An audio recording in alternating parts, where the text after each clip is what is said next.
In this video, we'll show you how to invest in stocks through Binance step by step, and what you should keep in mind before making any transaction.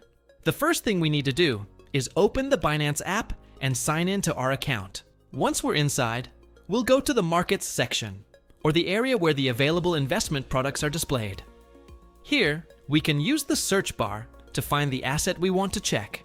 Depending on the products available in our region and for our account, Binance may offer different ways to gain exposure to certain assets, so it's important to check exactly which product we're selecting. Once we find the asset we're interested in, we'll open its details to review information such as its price, performance, charts, and other available data.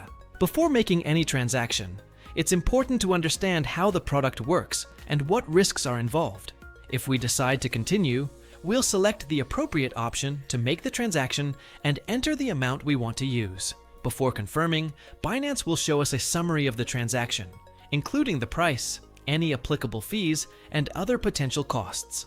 If all the information is correct, we can confirm the transaction and then check the result from our portfolio. It's important to remember that investing involves risk and that the value of assets can go up or down.